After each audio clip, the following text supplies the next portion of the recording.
Hello, and welcome to the midweek episode of Views of an Outsider, the Outsider's View from January 6th. I'm going to be doing my best this year, health permitting, to put out 2 episodes a week. My Sunday episode will continue to be the audio version of the articles I write for Substack, and I'm going to be doing everything I can to add a Hump Day episode that covers the headlines and internet stories and just general interests culturally from the previous week. So as you have probably heard, America started off the new year with a terrible bang. A man affiliated with ISIS committed an act of terrorism in New Orleans. He was born an American, apparently was raised a Muslim, is my understanding, fell away from his religion for a while, served as a veteran, and then had some financial issues and re-entered the world of religion, but this time he re-entered it on the end of Muslim extremism, joined ISIS, and decided to commit this heinous act. He killed 14 or 15 people, injured over 30 by driving his truck into a crowd in New Orleans. He then got out and opened fire on police who were forced to return fire in order to protect the public, and they did take his life. I don't really know of anybody who is especially mourning that fact, given what he chose to do to the innocent people around him. He had IEDs in his car to plant. There were concerns about explosives that may have already been planted. It was just an overall bad situation, and apparently the same day also a Cybertruck without a driver was rigged to explode in Vegas outside of the Trump Hotel there, and we're still unsure as to whether that was related or whether that was a separate act of terrorism or exactly what was going on there. But we do know that as concerns the terrorists who attacked the citizens of New Orleans, his mosque in Texas is encouraging its members to refuse to cooperate with the FBI investigation and to turn instead to an organization that has ties to both Hamas and the Muslim Brotherhood, both of which are terrorist groups, and that has itself been listed as a terrorist organization in the past. Any mosque that would do this probably tells you everything you need to know about what they are most likely teaching in that mosque. I always make the distinction between Muslims and Muslim extremists. There are lots of good people out there who are Muslims, and their faith is for them, and they live how they want to live, and they have every right to do that, and they're peaceful people. And then there are Muslim extremists for which their religion is not just for them. They think they have the right to force it down the throats of the people around them or kill them if they will not live their lives the way this particular Muslim extremist wants them to. And I make that distinction, but Muslims need to be making that distinction as well. They need to be the most vocal group of anyone in making that distinction between themselves and the radical Muslims who use their shared religion in order to commit acts of violence. It is more important than ever that Muslims lead the way in making that distinction and in condemning in no uncertain terms the people who use the Muslim faith in order to commit these acts of violence on others. Not doing so just makes it easier for the people who would be inclined to lump you all in together to do so. I am going to play a clip for you of Face the Nation. I believe this is the representative from Ohio, Mike Turner, whose voice you're going to hear. Are there individuals that are affiliated with ISIS and terrorist groups and organizations that have crossed the border, that are inside the United States? Director Wray, FBI director, has said so. We certainly have intelligence that says so. I agree with his assessment. Jim has also seen it. He's testified before our committee publicly of that fact. Those individuals are working in conjunction with ISIS with the intention of harming Americans. The director has said it directly. They are known to U.S. intelligence and law enforcement. And we are working diligently to try to take them down, to prevent them from doing so. And that's why the director is publicly saying such. And that's what the new administration is going to be handed. The fact that these individuals are here, that we need to locate them, we need to remove them, we need to bring them to justice and prevent them from doing harm to Americans. Those of us who have been following the conditions in Europe over the past few years know very well what happens when political correctness leads to governments ignoring the problem of Muslim extremism and causing issues that need to be addressed to not be addressed. We've all heard the absolutely horrific stories of these widespread, brutal, racist rape gangs that have been terrorizing the children of Britain, which has led to riots because the government and the police have refused to address the situation in the name of political correctness, and people are tired of their children being raped and sexually abused. It's causing riots. Not addressing it has clearly led to more problems than addressing it would have. There have been repeated acts of terrorism in Britain and more widely in Europe by Muslim radicals.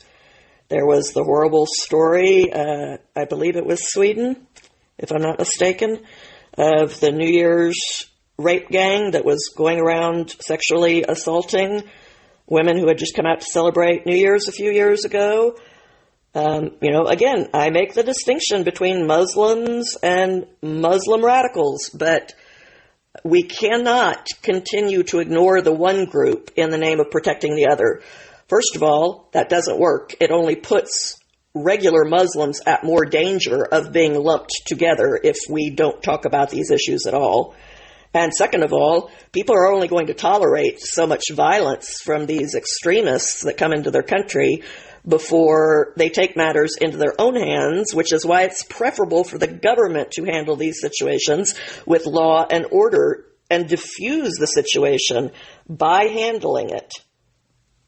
The way Britain has chose to address it by ignoring the dangerous criminals and releasing the few among them that they have actually arrested, releasing them back out on the streets to commit these kind of crimes again in order to make room in their prison for people who are tweeting angrily about their dissatisfaction with the lack of support they're receiving from their government to actually discuss and address this problem.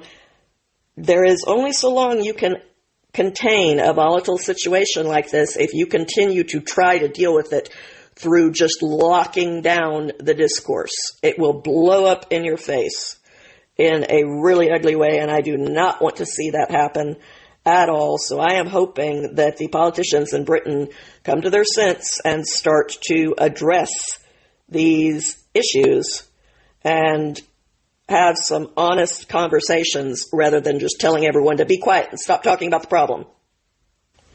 This would be an example of a politician doing exactly the opposite of that. One of the things that is coming up over and over again is Islamophobia. And, well, you can see the stats, you can see the numbers rising, particularly since October the 7th.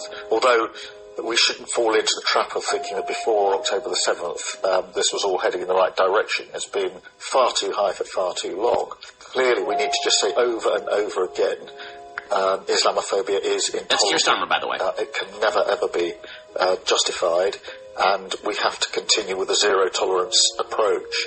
And I think there's more we can do in government. There's certainly stuff online which I think needs tackling much more robustly than it is at the moment. What I'm hoping, Keir, is your experience as a prosecutor means you'll be thinking about the strategy we can use to make sure we take action against those who break the law. You know, it would be really nice if you cared half as much about the anti-Semitism that has been blatantly on the rise in your country since the Jewish people were victimized on October 7th, because they were the victims of October 7th. It would be nice if you cared half as much about the Jews who are continuing to be victimized in your own country, like the little girls who have been sent to the hospital, attacked on the street just for being Jewish, as you do about the unrealized but always present potential threat of Islamophobia, which you're going to end up inflaming and causing by refusing to address the real problems in your country. This is so blind to what you are doing.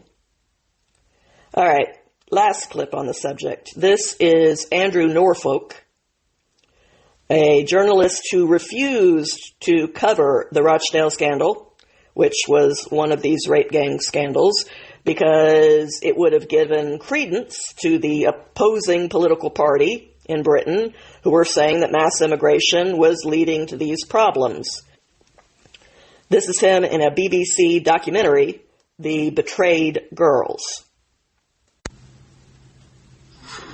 The key point of the press release was that the men who were doing this to these girls were, I think the word used was from the Asian community. I spoke to Anne Cryer's researcher. She told me that the scale of this was far greater than they'd been able to say in the initial press release. They'd identified over 30 men who were involved. The idea of young girls, 13, 14, being befriended by lads who weren't much older than them initially, and then introduced to a wider and wider circle of friends, the idea that this was in some way a collective activity, that girls were being passed around men, I'd not encountered anything like that before.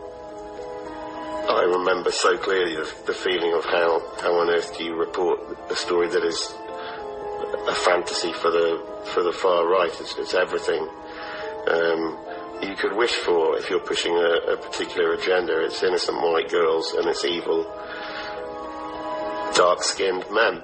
The government's failure to control asylum and immigration was a force for bad. Norfolk's fears were not without foundation. The BNP's vote in recent local elections had increased 300-fold in only 3 years, winning them seats on councils across northern towns. With the general election looming, immigration, race and asylum were key topics of the day. Yes, it is true that we need to control immigration. Yes, it is important we discuss it, but it's an issue that should be dealt with, not exploited. To my shame, I allowed my liberal fear about giving succour and credence to the British National Party to act as a break on actually doing my job. I want to send a very clear message to journalists everywhere. You cannot continue to decide what we get to know based on acting out some distorted Jack Nicholson impersonation as you scream, "You can't handle the truth!" Therefore, I'm going to hide it from you. Because we always end up finding out. And the betrayal causes the story to be taken out of your hands. If you had broke the story, broke it in a responsible way, while reminding people not to lump Muslims in with Islamic extremists, then you could have prevented the very backlash that you were concerned about. Instead, you're causing it to actually happen. You do not have the right to decide that we cannot handle the truth because we might do something with it that you don't like. We can handle it, and we're going to, whether you like it or not, because you don't have a monopoly on information anymore. We're going to find out, and we're going to form our opinions about it. So you might as well step up to the plate and be part of that being done in a responsible way. It is better to be honest and address these things rationally, calmly, thoughtfully, from all perspectives, than trying to suppress the issue until a volcano builds up so much pressure that it ends up erupting in exactly the way that you feared it would, with indiscriminate hatred and violence that you ended up causing because you wouldn't allow people to rationally and appropriately address the problem that is there and must be addressed. And the problem of Islamic extremism in the Western world is something that you have been trying to suppress the discussion on for 2 decades, and it's about to start being discussed whether you like it or not. Because it has to be. It's going to be discussed one way or another. So I suggest you stop trying to play mommy and daddy to the world and deciding what we can and cannot handle. Do your actual job, which is to report the news, and to do so in a responsible way. And hopefully that creates an environment where we come to responsible solutions to address the problem and avoid the whole powder keg that is inevitable when you don't address problems until they are at an explosion point. And claiming that you're doing that to keep the other side of the aisle from winning, and it's all for our own good. All that has succeeded in doing is blowing your credibility and giving the microphone to some people who are going to do with it exactly what you were most afraid of. So step up and do your actual job, if you can remember what that is. And speaking of the damage done through media lies and ignoring stories for our own good, this is CBS, Face the Nation, having a sort of round table, giving themselves a, grade on their reporting, and a very unacceptable evaluation of themselves for the Joe Biden senility story that they did not cover. An apology or an admission of not doing your job is not worth anything if during that admission you do the same thing that was wrong the first time around. You lie. So why don't we cover what they said first, and then we'll talk about what exactly is wrong with it. One of the things we also do in the year-end correspondence roundtable is dig into what was undercovered or underreported. Jan? Undercovered, underreported. That would be, to me, Joe Biden's obvious cognitive decline that became undeniable in the televised debate. At the presidential debate with Donald Trump. Unquestioned. And, it's starting to emerge now that his advisors kind of managed his limitations. It's been reported in the Wall Street Journal for 4 years, and yet he insisted that he could still run for president. We should have much more forcefully questioned whether he was fit for office for another 4 years. Yes, you should have questioned whether he was fit for office.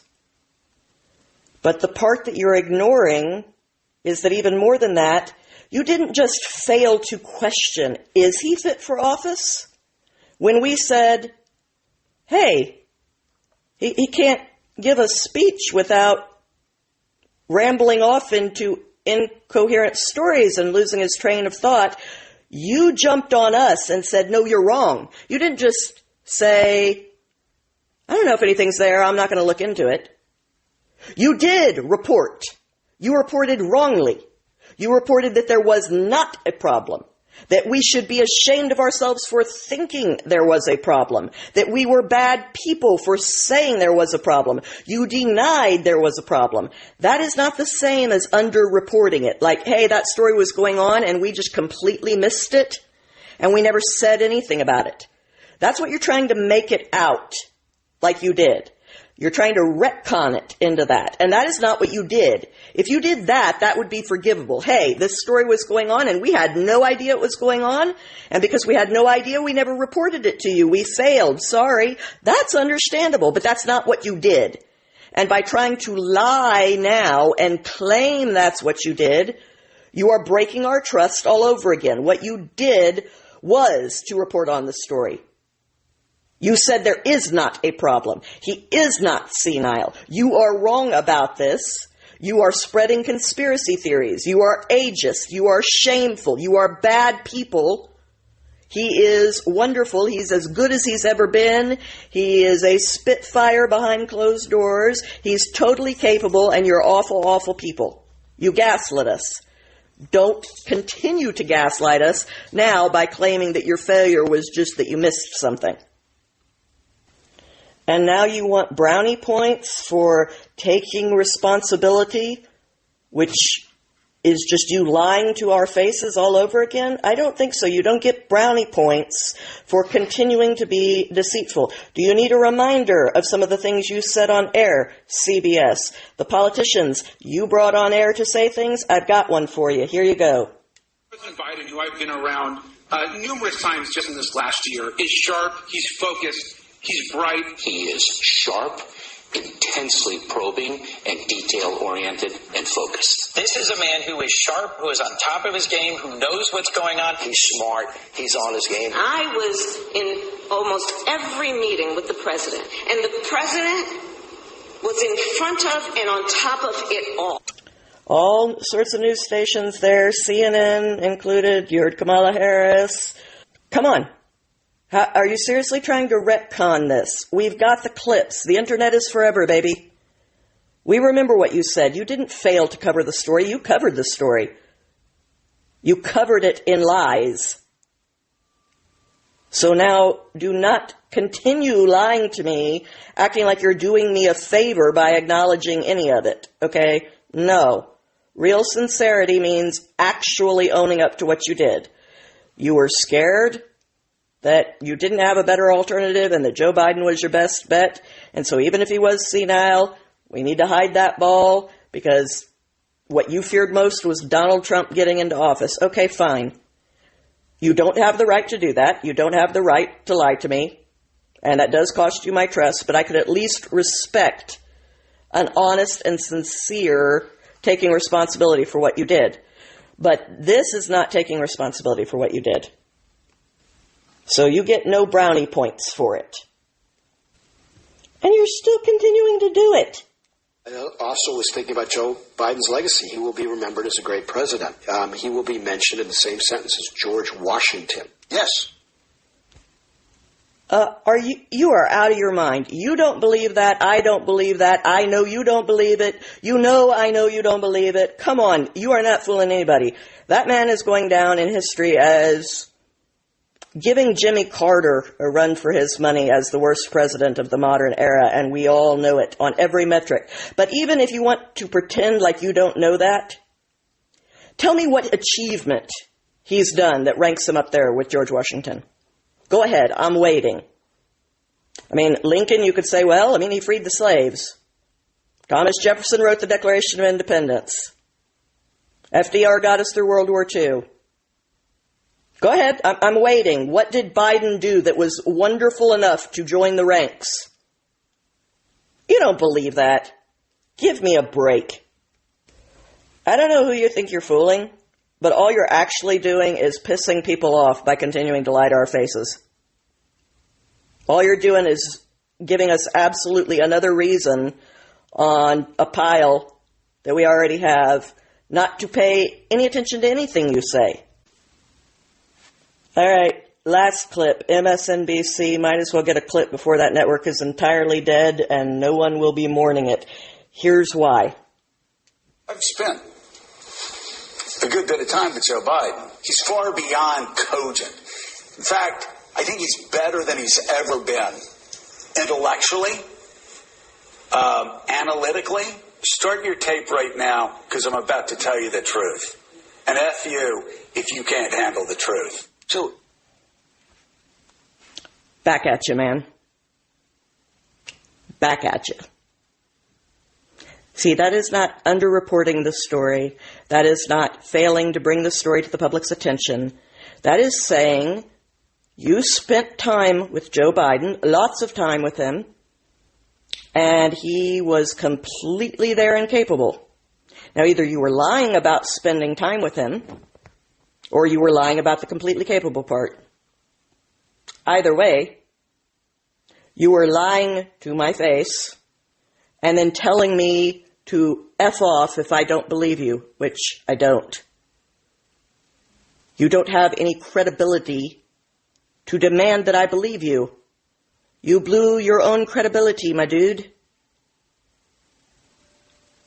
MSNBC as a whole has done that repeatedly, which is why they are sinking faster than the Titanic. Good riddance to them. This is not what taking responsibility for your mistakes looks like. And if you are not a big enough boy to step up to the trough and eat your humble pie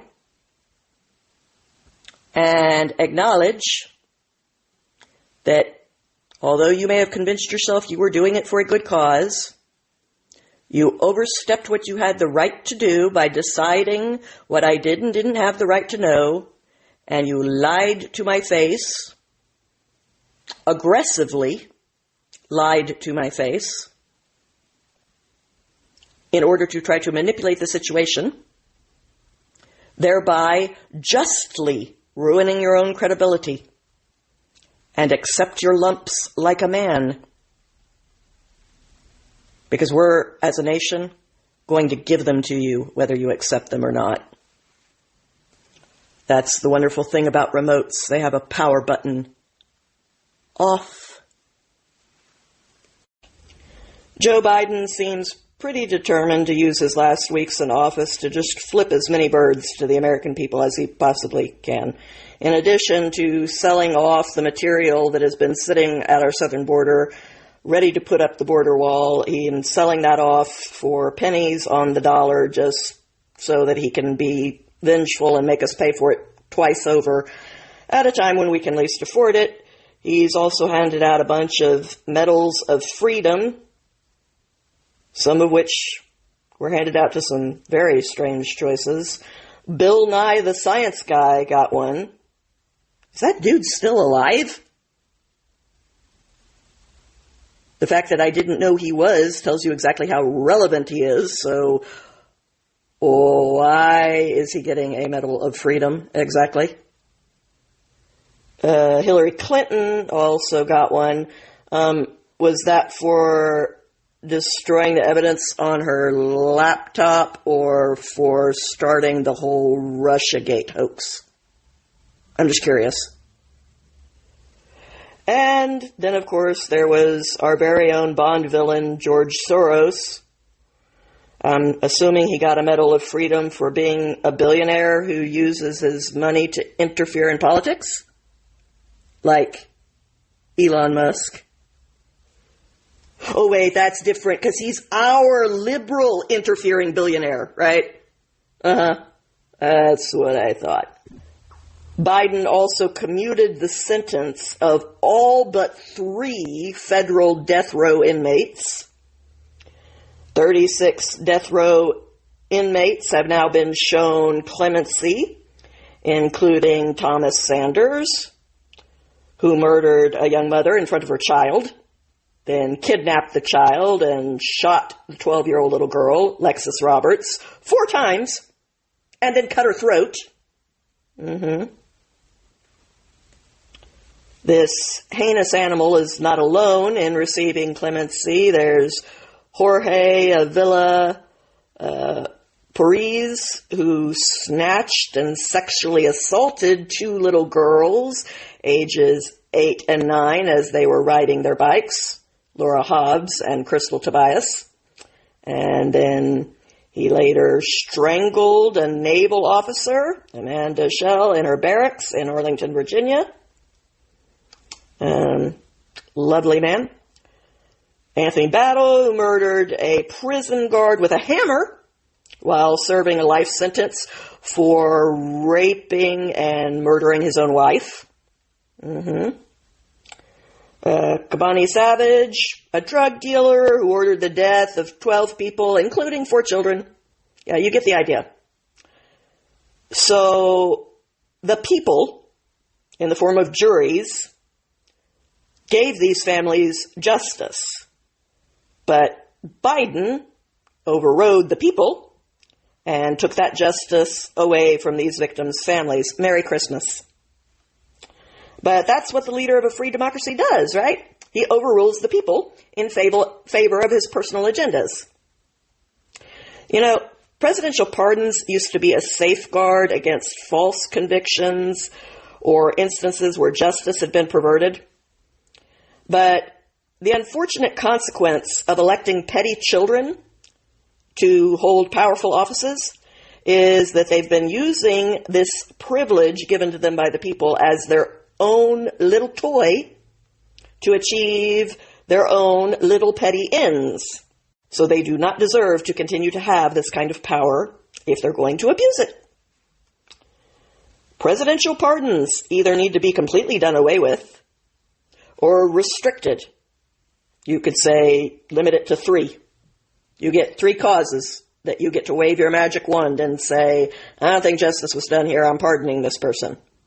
But this whole blank check free-for-all is unconstitutional. It's counter to the principles of democracy where the people decide, and it's counter to the concept of justice. I very much hope that Trump imposes some serious restrictions on presidential pardons before leaving office, if not doing away with them entirely. In other news, you probably heard that Jimmy Carter died over the holidays. I extend my condolences to his family. It's never easy to lose somebody that you personally care about.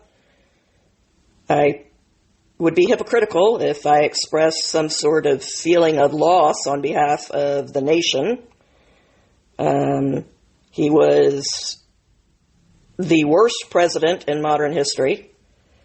He ran against Reagan and only won 6 states.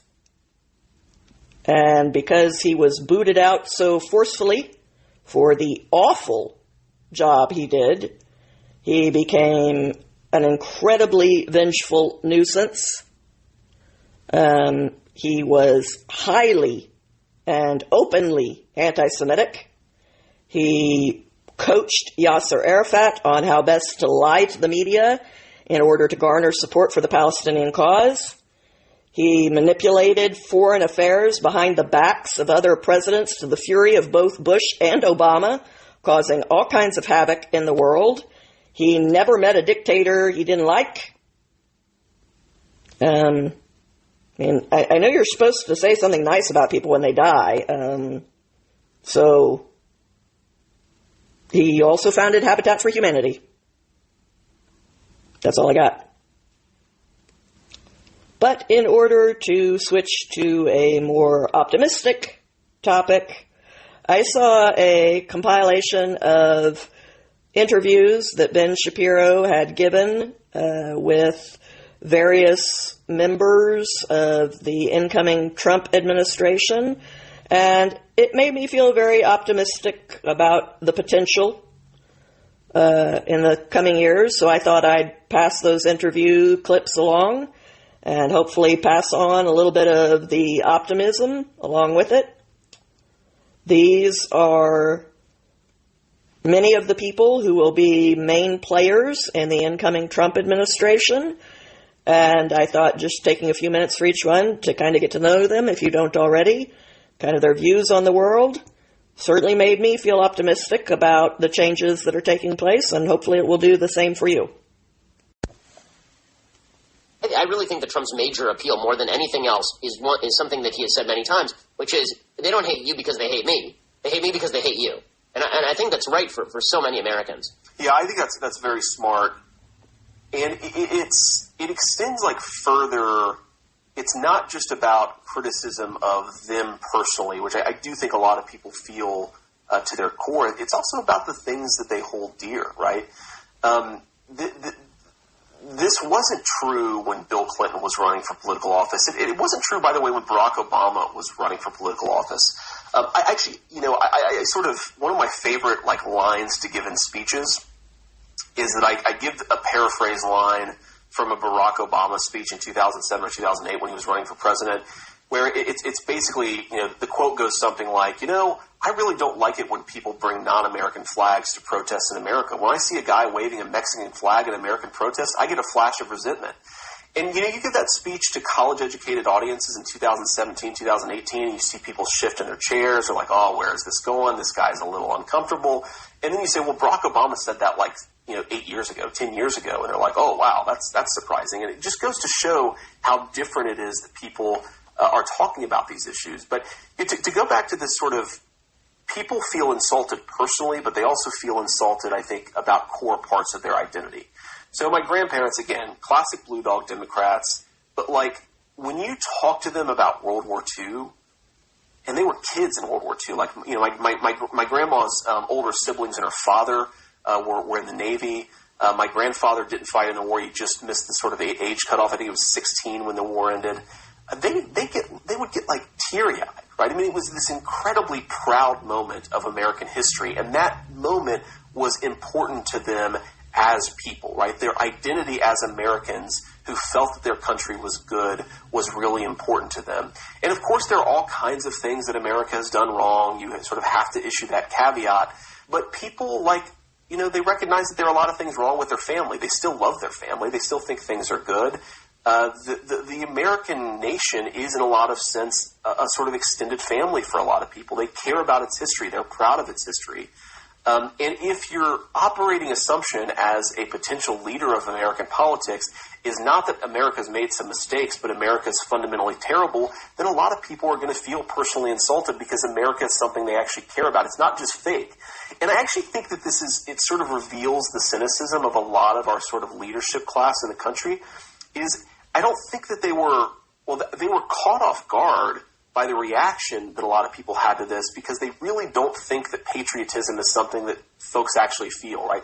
They think it's all manufactured. They think it's all Koch brothers or somebody else's propaganda to make people feel good about America.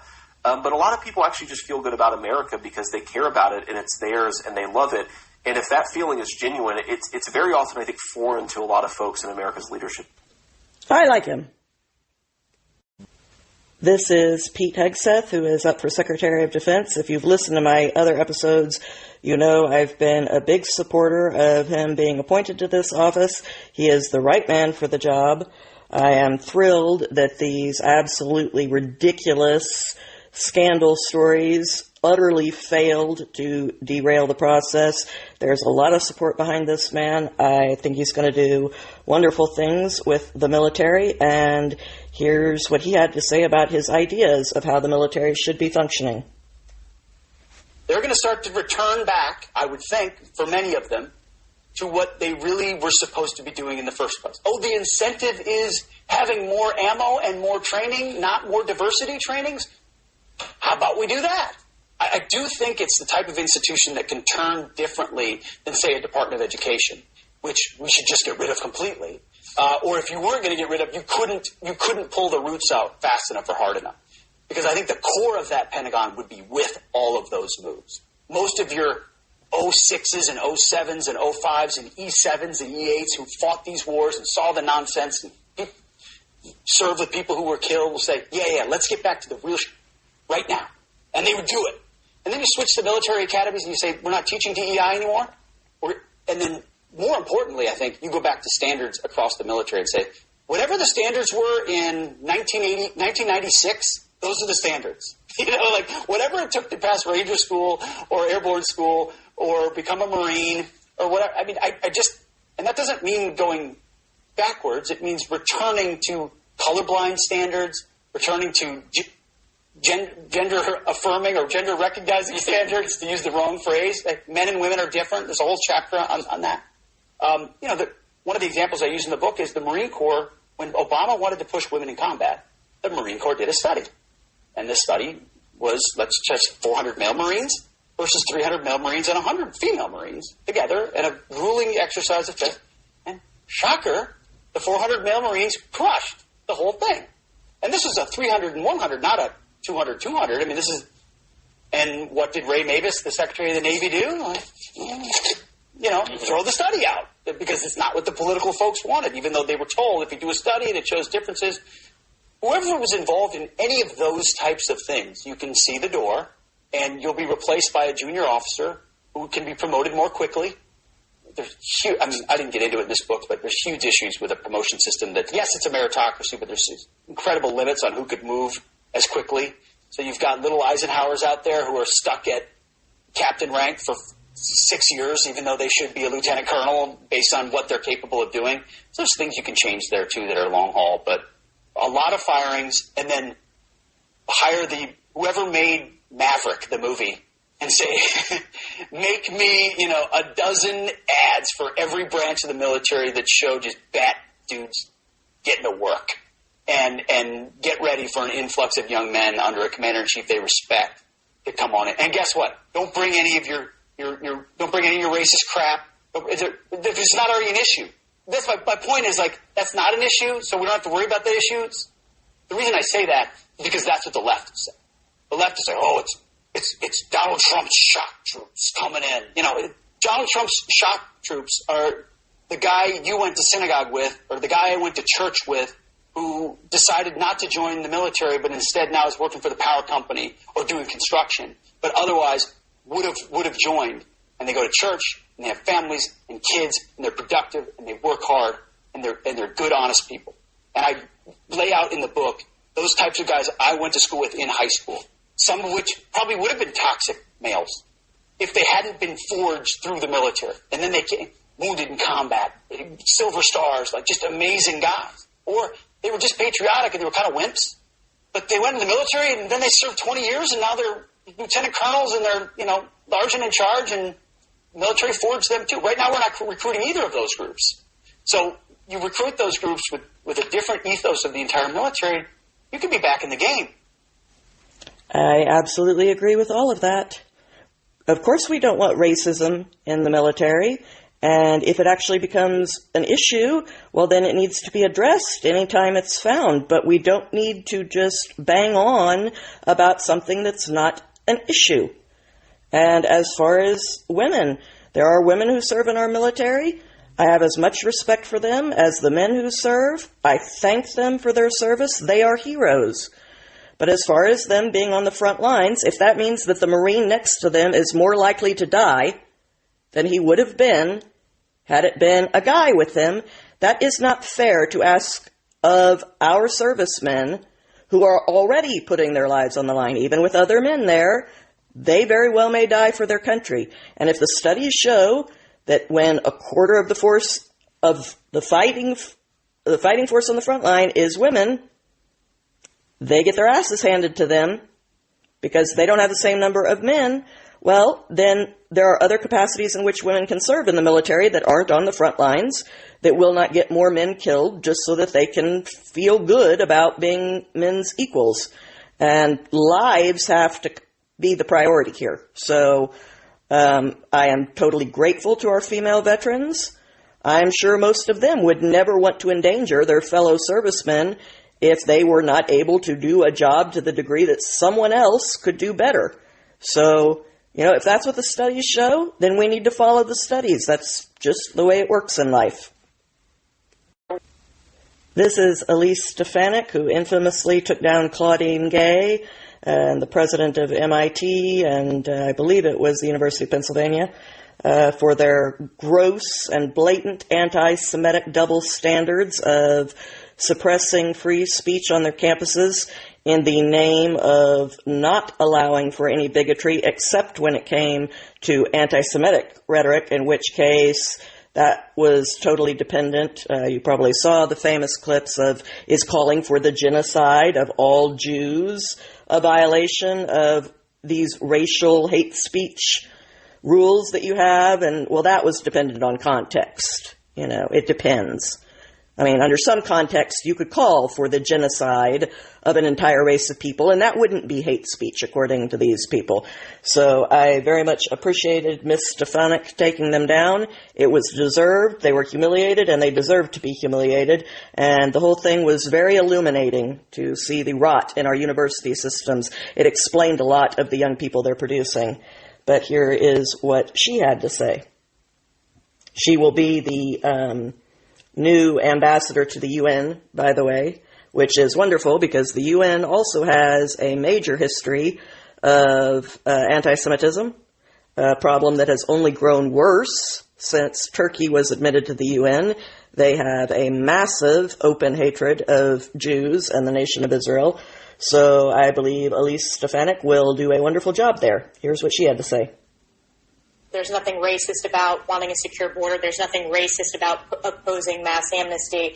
And Democrats are the party that's been advocating very publicly for decades now that they want, one of the reasons that they want to pursue amnesty for illegal immigrants, giving them the right to vote, is to have a permanent liberal election majority. And I want to quote the Center of American Progress in 2013 said, quote, supporting real immigration reform that contains a pathway to citizenship for our nation's 11 million undocumented immigrants is the only way to maintain electoral strength in the future. That's from Center for the American Progress. They say this explicitly every day. They have for 2 decades. For me to call and put up an ad saying, we want border security and we want to oppose amnesty, that's where mainstream Americans are. There's nothing racist about that statement. You know what this really is, Ben? As you pointed out, Republicans are winning across the board. We are growing our base. We are growing supporters of the Republican Party. We have earned historic support among Hispanic voters, among African-American voters, among Asian-American voters. And on the issue of immigration, on the issue of securing our borders, on the issue of opposing amnesty, Republicans are winning by double-digit margins because the American people don't want these failed open border policies. Democrats are going to lose. They are getting desperate. They are doing smears to anyone and anything, and they are just, again, this is what they have said themselves, that they believe that, again, look at Politico, they publish pumping as many as 11 million new Hispanic voters into the electorate a decade from now in ways that, if current trends hold, would produce an electoral bonanza for Democrats and cripple Republican prospects in many states they now win easily. This is what those same publications have said themselves. Her predictions for the election were right. We saw record-breaking numbers of African-American men voting for Trump. We saw the majority of Hispanics voting for Trump. Everything that the Democrats thought backfired on them.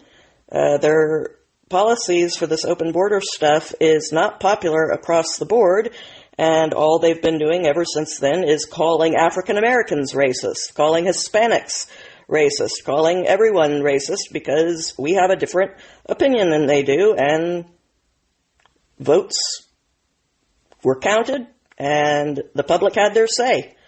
But not wanting open borders is not racist.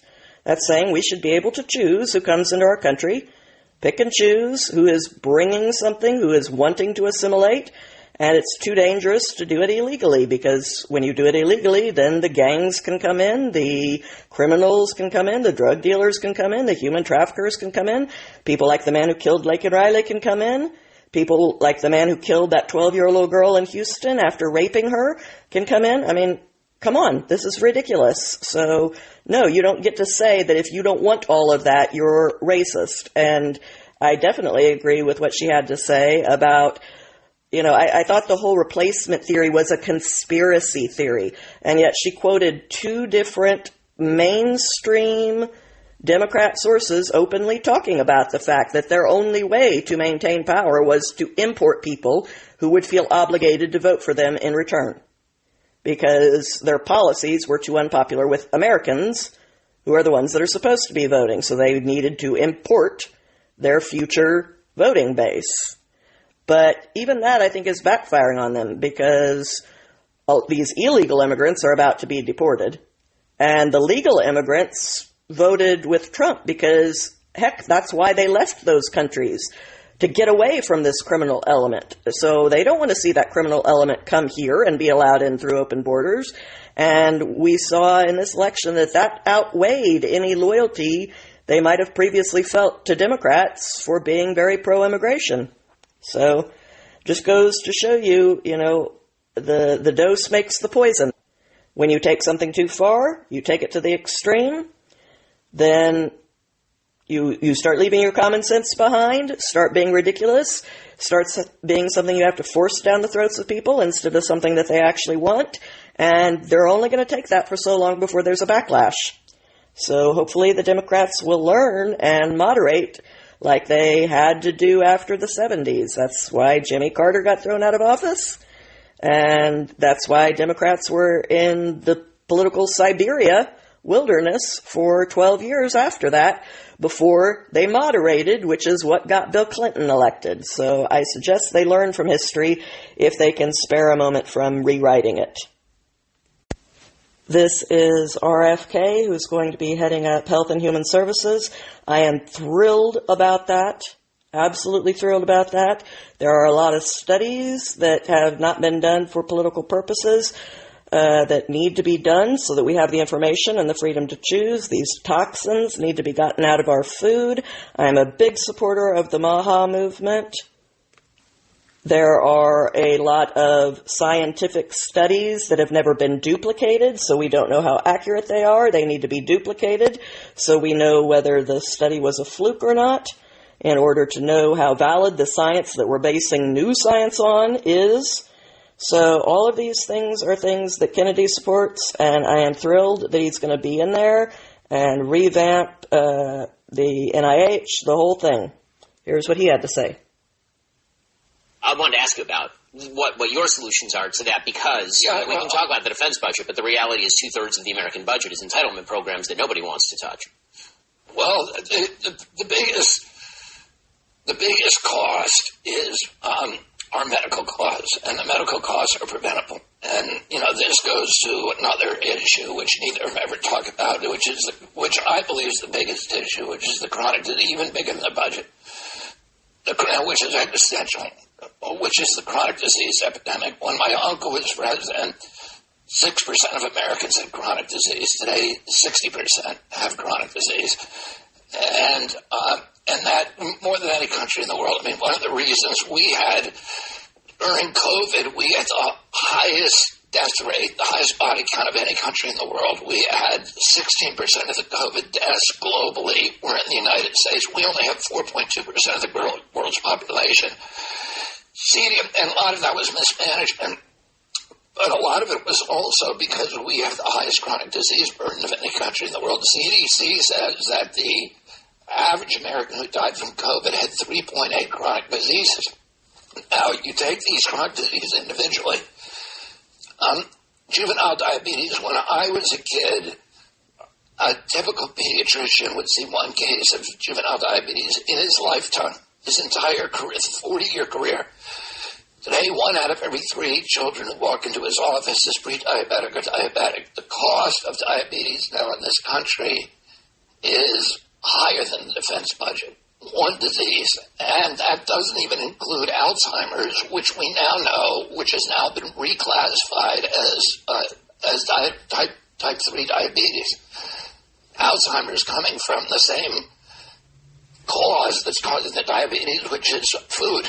Poison food. We have 1,000 ingredients in our food that are banned in Europe and other countries, and they're killing us, literally. The autism rate in our country has gone from 1 in 10,000 in my generation, 70-year-old men, 1 in 10,000 has full-blown autism. In my kids' generation, it's 1 in every 34 kids, according to CDC, 1 in every 22 boys. So, this is a national security issue. It's the cost. Mark Blaxel just published a peer-reviewed publication that shows that the cost of treating autism alone is $1 trillion a year. So this is, like I say, this is existential for us. And then there's all these other diseases that suddenly appeared around 1989, all these allergic diseases, food allergies, peanut allergies, eczema, asthma exploded. We had that early. When I was a kid, I knew people with asthma. But today they're in every classroom. There's albuterol inhalers in every classroom. There's EpiPens in every classroom.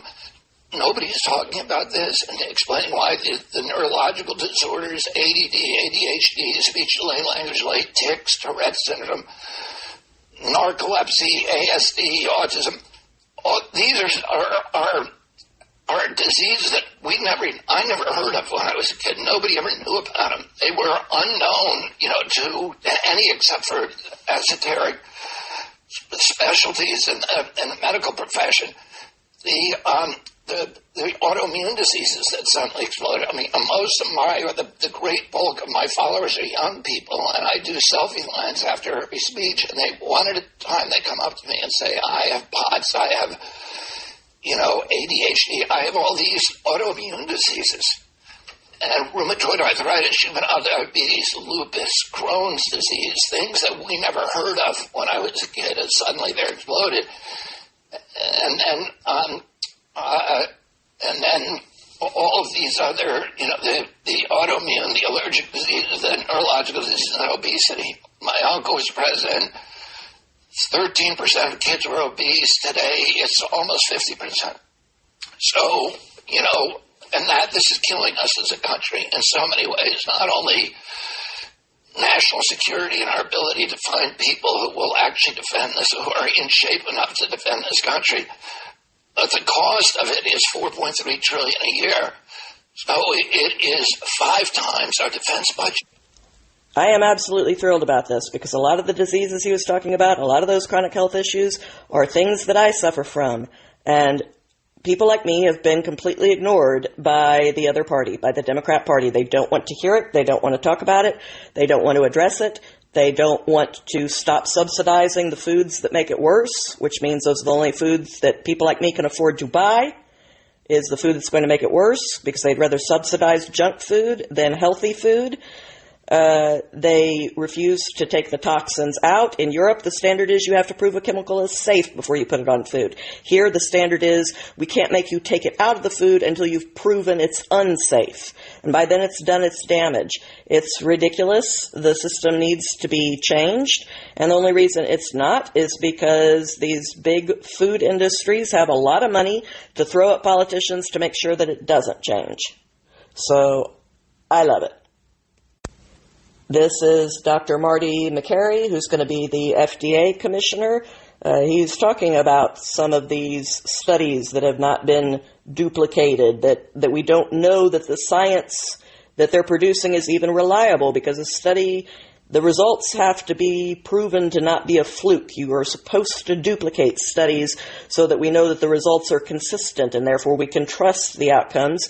And that is a standard that somewhere along the way these agencies stopped using, which is why we've gotten so much data that has had to be reversed, that's gone back on, that has been proven to be inaccurate. About 50% of the stuff that comes out now gets withdrawn because of things like this. We need to go back to having some freaking standards behind stuff. We need good research on the microbiome. We need to repeat clinical trials that were only done once before we create entire guidelines. Sometimes up to 40% of everything we do in medicine gets reversed when a second study eventually gets funded. But pharma is not interested in a second repeat study if the first study shows some marginal benefit. And the old guard dinosaur professors at the NIH are set in their ways. I mean, we saw a little glimpse of that during COVID, a group of doctors in their 70s and 80s deciding what's going to get research and what's not. And it turns out there was no research funding for natural immunity or vaccine complications, or actually study the effectiveness of cloth masks, or even require a clinical trial on COVID vaccine boosters. So they weaponized research, and it's a much bigger problem beyond COVID. I don't talk about COVID much in the book. It's too tribal. People are sick of it. But this is a peek into a broader medical establishment. Maybe we need to talk about treating more diabetes with cooking classes instead of just throwing insulin at people. Maybe we need to talk about school lunch programs, not just putting every kid on Ozempic. Maybe we need to talk about environmental exposures that cause cancer, not just the chemo to treat it. We need to, and the micro. I completely agree. The pharma industry is another industry where they've been allowed to become very corrupt by using their money to just circulate lobbyists in and out. The people who are regulating them are in their pocket, know that their next job is actually going to be working for the people they regulate. It is this revolving door where there isn't anyone who is completely outside the system playing referee. Everybody is intertangled with each other, and it's producing some very bad health results in this country.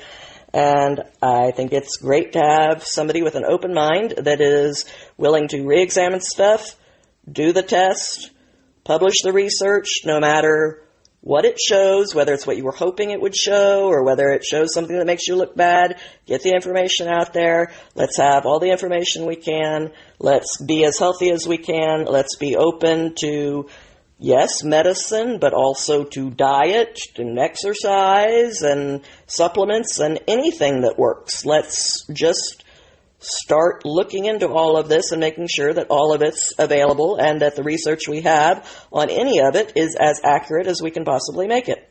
I don't know what reasonable person can object to that.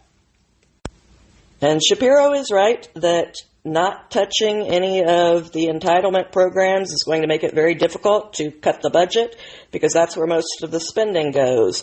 But RFK was right, too, that you can cut back on a lot of that spending if we're not spending so much on healthcare, because that's where a big part of the spending in Medicaid and Medicare goes to, is treating the chronic health epidemic. So if people are healthier, you can still have those programs for the people that need it and not leave anybody out in the cold, not leave anybody who needs a doctor unable to afford one, without crippling the country with healthcare costs that it can't sustain.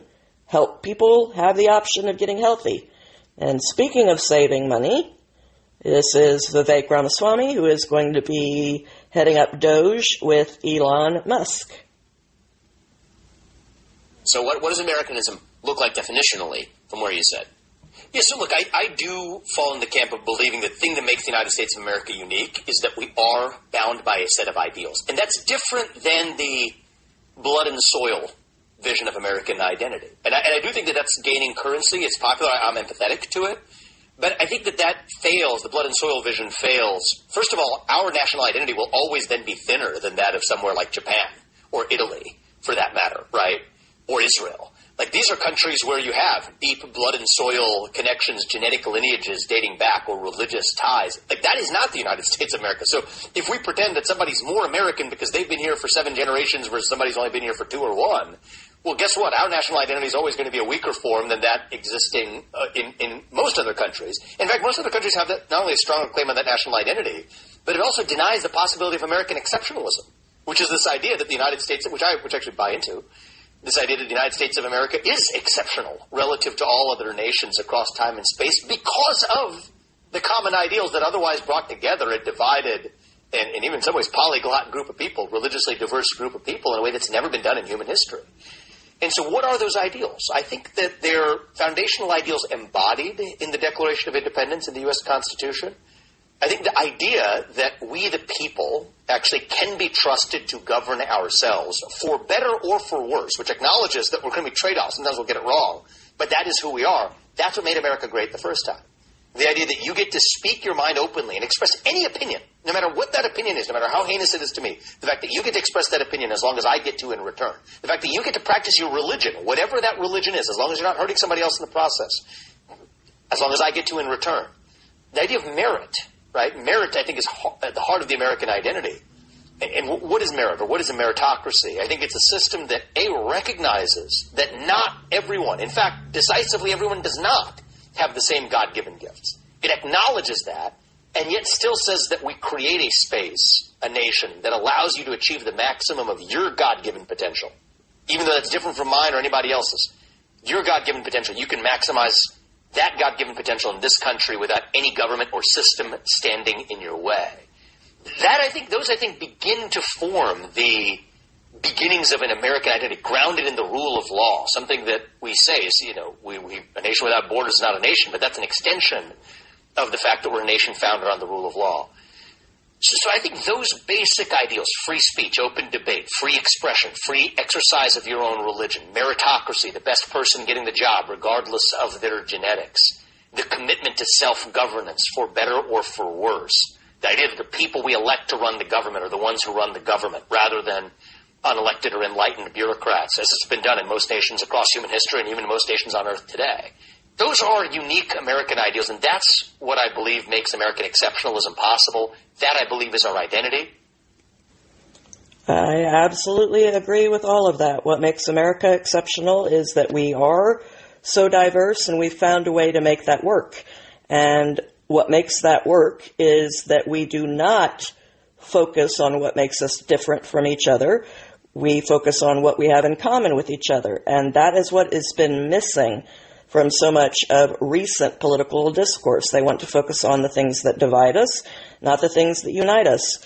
They want to bring in immigrants, not that want to become a part and want to become American, but that want to just continue to do their thing and lead criminal lives and be parts of gangs and that sort of stuff. And no, if you want to come here and you want to be American, yes, you can still love your culture. You can still love where you came from and your roots. I do.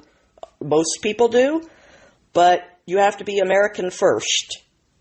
And the rest of that is a second and more private thing. But you have to believe in the things that our country was founded on, the freedom of speech and the freedom of association and the idea that, yeah, we're all different. We all have different abilities. Doesn't make one person better than the other person, but we are not all the same. We are all unique. We all have unique gifts, and you should maximize those gifts, and you should contribute, and we will cheer you on as you do that, and we'll all get to the best place we can be together. That's what this is about, and I think we need to return to that and return to a place that says, yeah, work hard, and if you're working hard and you are giving it your best and doing all you can and contributing to the greater society, then this is a place that's going to reward that, and I am all for that. And, of course, Vivek is going to be working with Elon Musk. Like most people out there, very much enjoy Elon Musk. He's inspirational, the things he's done, from humanoid robots that are going to revolutionize life for people like me who are disabled and right now have to depend upon the kindness of others to help them. Tesla that is good for the planet and once again is also going to help disabled people like me because of all these things that these cars can do to help drivers who are limited in various ways. The spaceships that he's trying to freaking get us to Mars, invented a tower that can catch that thing in midair. I mean, Neuralink, which I'm going to be honest, kind of scares the hell out of me, but I have to admit, it's pretty freaking cool. He's very inspirational in all he's accomplished. He is a true general in the fight for free speech, which I appreciate. Yeah, there are always going to be people out there who use free speech to say some really ugly stuff. And the answer to that is that the rest of us use our free speech to say, you're wrong.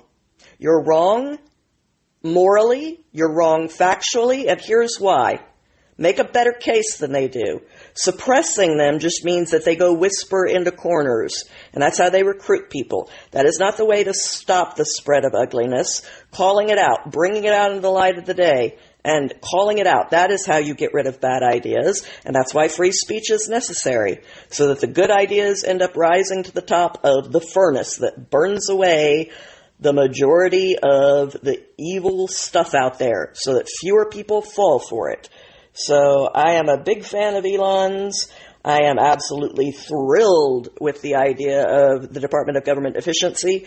I also did an episode on government waste, and go check that out. I had done one on the health crisis and the toxins in our food, and I did one on all the wasteful spending going on. It will either bring you to tears or to hysterical laughter, some of the insane things they are wasting our hard-earned dollars on. And yeah, Elon went into Twitter and cut like 75% of the force, and it doesn't run any worse than it used to. In fact, it runs a little bit better. So, is it perfect? No, but, nothing in life is perfect. But it certainly didn't kill the platform like it was supposed to. You actually don't need a bunch of waste, and the government is the only employer that has grown in the last several years.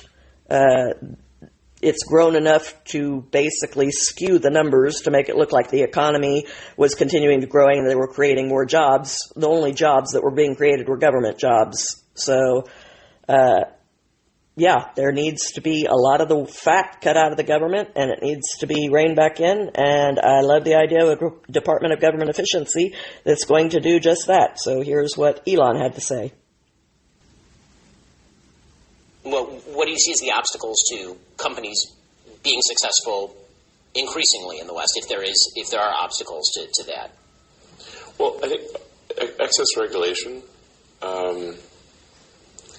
Taxes do ratchet up every year, making it a little harder every year as taxes ratchet up. But the regulatory creep is, I think, a massive danger. So laws and regulations are immortal, but the regulators and the lawmakers make new rules, regulations, and laws and regulations every year. And so you have this. So every year you've got this sort of another layer of laws and regulations. It starts getting to the point where everything's illegal. You can't get anything done. And you say, well, how did they deal with it in the past? Well, the way they dealt with it in the past would there'd be a war, and the war would wash away the old rules and regulations. We literally would take a war to change things. Like Napoleon, establishing the Napoleonic Code from that overrode the old law systems of the sort of lords and peasants, and it was, for all that the bad that Napoleon did, I think he did more good, actually. So the evidence is in that I think maybe a third or a half of all countries on Earth still run on the Napoleonic Code. So now we prefer to have some clean-up process for laws and regulations that doesn't require war. That'd be good. I think that's something we need to institute, like basically garbage collection for laws and regulations.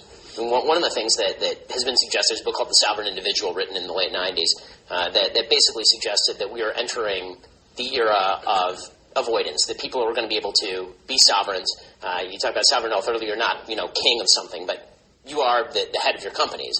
And so in the future, people will just be able to move money around, locate where the regulations are the friendliest. And so the United States right now thinks that we have the advantage because we historically have, but that doesn't mean that that's how it's going to go in the future. You're seeing more and more companies, for example, going to Singapore or going elsewhere just to move away from those regulations. So avoidance, which wasn't a strategy in 17th century France, where are you going to go exactly, is now a very real set of possibilities for a lot of entrepreneurs. Yeah. Mm-hmm. And regulation in the U.S. varies by state as well. California is the most regulated state.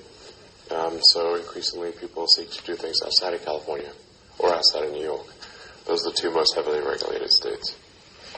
So, given all those things, do you think that there's going to be a backlash to regulation in America, or do you think that the West is sort of America being a stand-in for that, sliding into this morass of regulation based on, honestly, it looks like, to a certain extent, jealousy. It looks like trying to tear down success in the name of fairness, as opposed to... There's two different things. There's regulations which are intended to serve the public good. Rules against one thing or another. Like the car industry has lots of rules in how to make a car.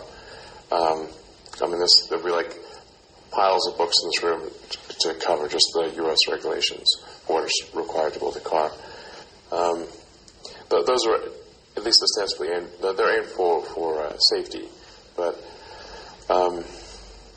in terms of other regulations, I think generally we want to be averse to any regulation that is anti-meritocratic.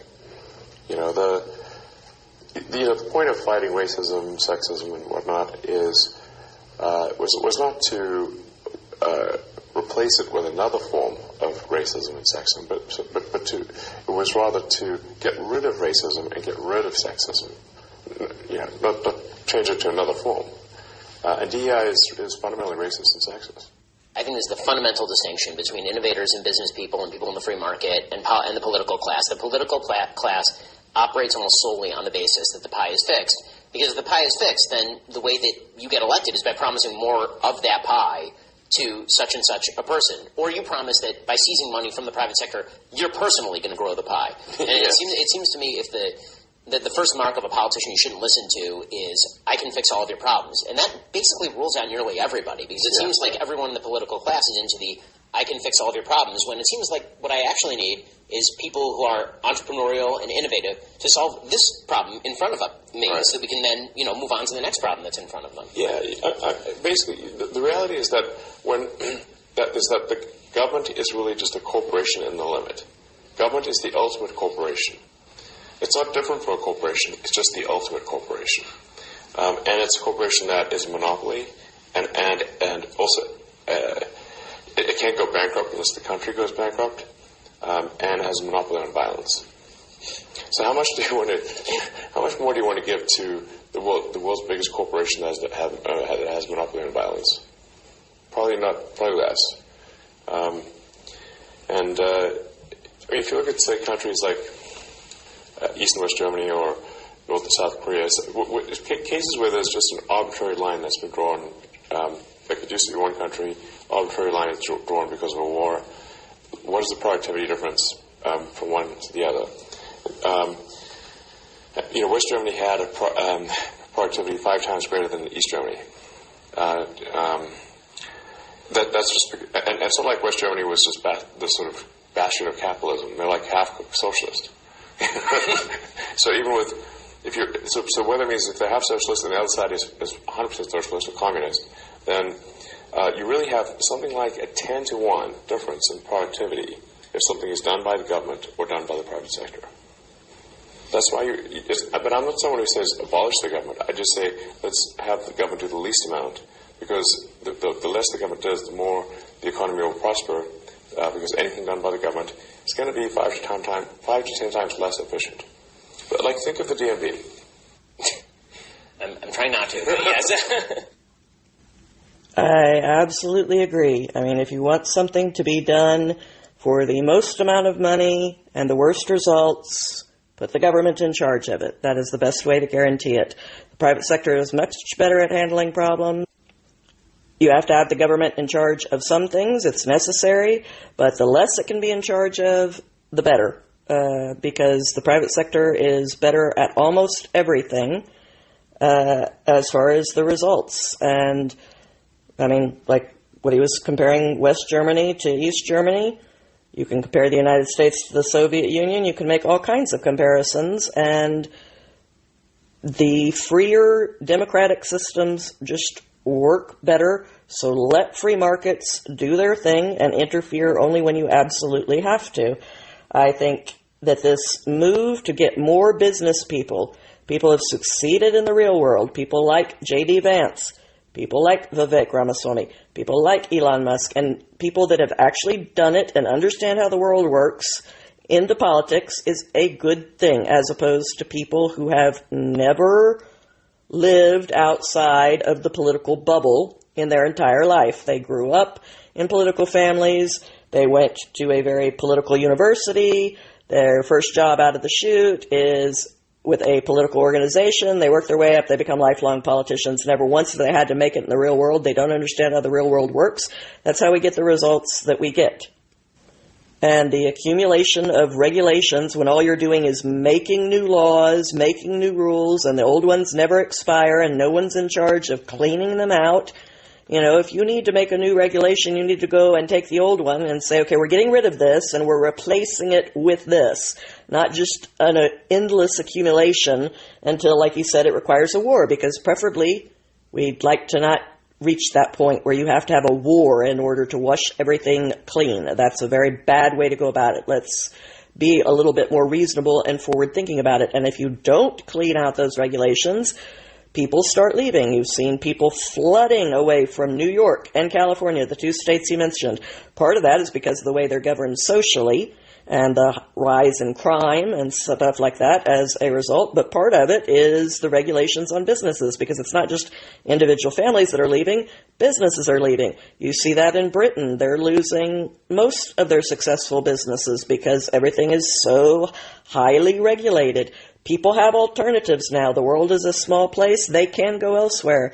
And if the United States wants to stay successful, then they're going to have to be a place that is friendly to business, that is open to business, that helps businesses succeed, not that makes it harder for them, or they will go elsewhere, which means we, like empires before us, like leading nations of the world before us, will collapse and be replaced by someone else. If you don't want that to happen, you have to continue to do what it takes to stay at the forefront of things.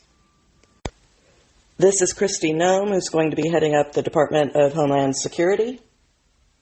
The broader mission, which is to fight an overwhelming left change in the country, is not relegated to President Trump, and I think you made that clear in your speech.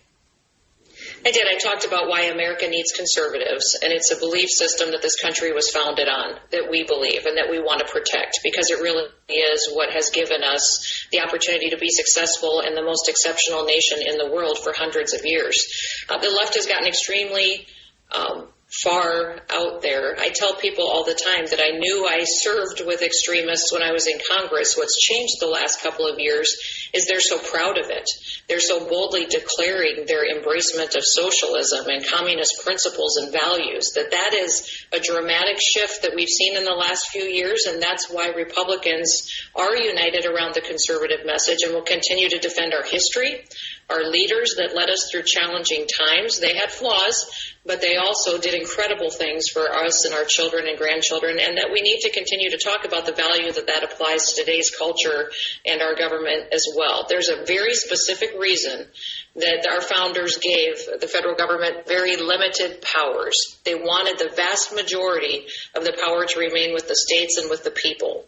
And we're going to have to continue to educate folks on why that is important, and then show to them that it really does work and create a better situation for their families. That's what we did here in South Dakota. We've talked for years in this state about our conservative values. We put them into place this year, and we're showing that it really does work, and it really is the best path to success. I gotta agree with that. Most Americans are not big on all this communist stuff, not big on these communist ideas. We very much like the American way of life. Now, I mean, do I want Kristi Noem around my dogs? No, not really. But hey, put her down at the border, give her a gun, let her shoot down all the drones she wants to, baby. This is Mike Walls, who's up for National Security Advisor.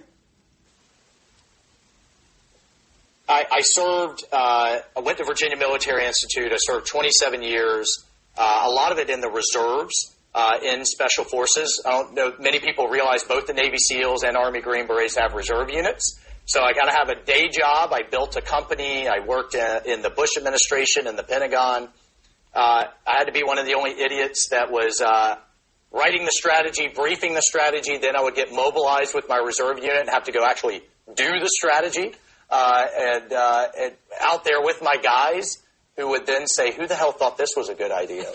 Yeah, right? The interesting part, Ben, would then be taking the uniform off, coming back into the kind of policy apparatus and saying, hey, boss, this isn't working. I was just out there on the ground. You're getting fed a line of crap from the kind of blob and, try to fix it. So I did that back and forth a number of times. And, both worked in the White House, worked in the Pentagon, worked out in industry. I've got more scar tissue from contracting officers in government and trying to do business with our own government than I do from the Taliban, and brought all those experiences to bear, I think, in Congress when I ran for Ron DeSantis' seat when he ran for governor. So that was the kind of the trajectory, and I saw with President Trump that his instincts on so many things were absolutely right, whether it was the pivot on China, whether it was, hey, we can shift to focus on Iran rather than Palestinians and bring people together in the Middle East, whether it was Europe, you've got the same size economy the United States does. Stop, this great deal you got with we're paying for your defense while you pay for your social programs. And so I've been 100% on board with his America First agenda, and you look at what he got done. on the Abraham Accords, on China, on the border, on all kinds of reforms in the military that we've been asking for years. I think he gave me the nod to help pull all of that together for him. On the book, first, the proceeds go to the Green Berets that I lost. And nobody hates wars more than people that have to go fight them. Well, seems like a really good group of people to me. And I am feeling very optimistic about the years ahead of us. Hopefully they can get a decent chunk of what they've promised actually done. Nobody ever delivers on everything, but they need to deliver because we've backed them, and who knows how long they'll have. Hopefully they'll have ongoing support. Hopefully the more they deliver, the more people will support them and not even want to risk anything else and continue on down a path as long as that path is heading up and good. And at whatever point that it's not, well, then, we will reconsider things again. But for right now, everybody I've talked to, online, in person, podcasts I've listened to, everybody they've talked to, this is a world of optimism right now. And optimism is always a good thing. Thank you for listening to this midweek episode. And if you enjoyed it, please like and follow because that's what determines whether these podcasts become successful or not. And I hope you come back next week. Until then, have a good week, my friends.